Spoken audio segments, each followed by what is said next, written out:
Lelaki selalu menjadi korban para wanita. Inilah kisah nyata khusus untuk yang berusia 20 tahun plus.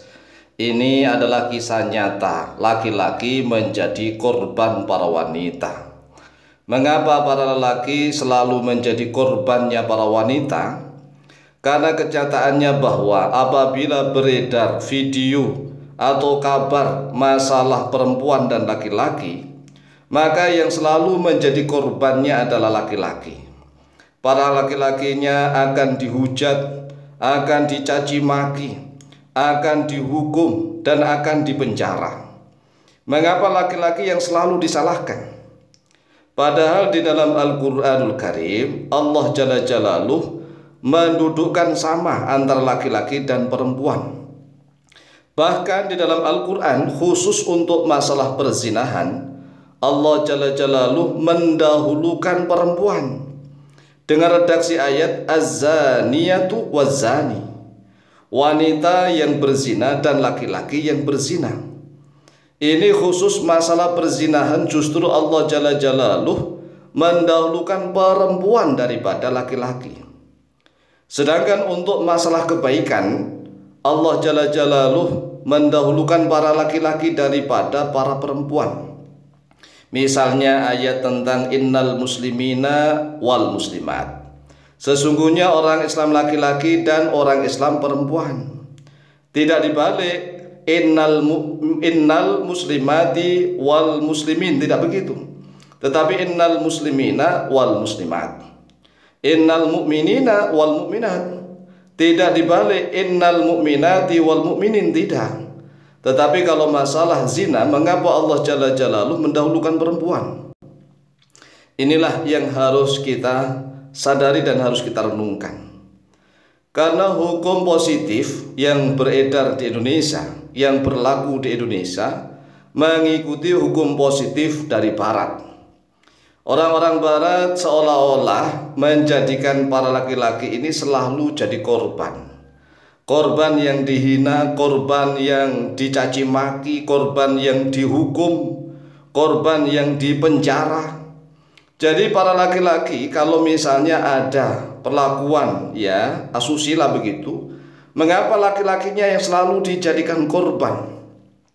Padahal di dalam hukum Islam itu sekali lagi bahwa Allah Jalla Jalaluh mendudukkan, memperlakukan antara laki-laki dengan perempuan itu sama. Bahkan khusus zina, sekali lagi kami ulangi, khusus zina, Allah Jalla Jalaluh mendahulukan menyebut perempuan daripada laki-laki. Tetapi memang di dalam Al-Quranul Karim, Allah Jalla Jalaluh juga sudah mengkabarkan tentang kisah Nabi Yusuf. Kisah Nabi Yusuf, walaupun toh Nabi Yusuf ini ganteng luar biasa dan tidak bersalah, tetapi Nabi Yusuf juga akhirnya lah yang disalahkan. Nabi Yusuf yang akhirnya dipenjara. Ini memang sudah menjadi fitrah. Namun setelah Islam datang dibawa oleh Nabi Muhammad SAW, kemudian syariat Islam benar-benar mendudukkan dan memberlakukan laki-laki dengan perempuan itu sama di mata hukum. Laki-laki dan perempuan itu sama di hadapan hukum. Di dalam ilmu fikih ada namanya satu tari'ah atau satu tara'i. Apabila perempuannya menggunakan baju mini misalnya, itu harus sudah ada hukumannya. Mengapa para wanita yang memakai baju mini harus ada hukumannya? Karena bisa menyebabkan para laki-laki menjadi hilang waras, hilang kewarasan, hilang akal. Inilah di dalam hukum Islam. Jadi hukum Islam itu tidak hanya langsung menyalahkan laki-laki. Ada satu tari'ah, satu tara'i. Mengapa para wanita berdandan menor-menor misalnya, mengapa wanitanya buka-bukaan dan seterusnya, itu juga dibahas. Ya oleh sebab itulah mari kita tegakkan hukum ini seadil-adilnya. Kan sekarang ini banyak beredar tentang video masalah si A dengan si B, tapi komentarnya pasti yang menyalahkan itu para laki-lakinya disalahkan. Seolah-olah para wanita itu bersih dari segala dosa dan salah. Padahal tidak begitu, ya kan? Sekali lagi nih, Mengapa Allah Jalla Jalaluhu masalah perzinahan itu justru Allah mendahulukan menyebut az-zaniyah, perempuan yang zina. Baru setelah itu az-zani, yaitu laki-laki yang zina. Ya memang setelah diteliti oleh para ulama bahwa adanya banyak perzinahan begitu itu ya bukan hanya faktor laki-laki, justru perempuannya. Coba kita renungkan nih. Gara-gara wanita buka-bukaan itu sebab dirayu oleh laki-laki, ataukah laki-laki merayu duluan setelah itu wanita buka-bukaan? Nah, kalau kita membahas suatu kasus satu persatu, maka kita ambil prosentase. Prosentase nih rata-rata bagaimana? Apakah laki-laki yang merayu duluan kemudian wanitanya buka-bukaan, ataukah justru wanita duluan yang menggoda, yang seolah-olah ini tidak butuh tetapi menggoda, kemudian laki-lakinya terjerat? Nah, kalau kisah Nabi Yusuf, jelas Nabi Yusuf tidak bersalah sama sekali, walaupun toh Nabi Yusuf itu menginginkan kepada Zulaikha. Qala Allah Ta'ala mukhbiran an kisati Yusuf sallallahu alaihi wasallam, a'udzu billahi minasyaitonir rajim, bismillahirrahmanirrahim. وراودته التي هو في بيتها عن نفسه وغلقت الأبواب وقالت هيت لك قال معاذ الله إنه ربي أحسن مثواي إنه لا يفلح الظالمون. Warawadatuhu, ini jelas bahwa allati huwa fi baitiha, yang merayu Nabi Yusuf itu wanita yang Nabi Yusuf itu ada di dalam rumahnya.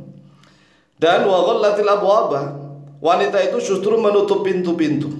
Wa qalat haytalak, wanita itu merayu duluan, haytalak, haytalak, ayo sini begitu. Kemudian Nabi Yusuf mengatakan ma'adallah, ma'adallah, ya dalam bahasa kita a'udzubillah min dzalik. Nah, Nabi Yusuf apakah tidak ingin? Di dalam Al-Qur'an Nabi Yusuf mengatakan ingin, walaqad hammat bihi wa hamma biha. Dan sungguh wanita itu menginginkan Nabi Yusuf, dan Nabi Yusuf juga sebenarnya wahamma biha, menginginkan padanya. Tetapi Allah Jalla Jalaluhu menjaga Nabi Yusuf.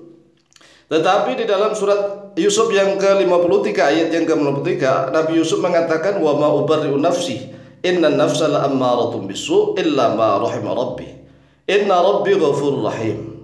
Wa ma ubarri'u nafsi, aku tidak melepaskan diri daripada nafsuku.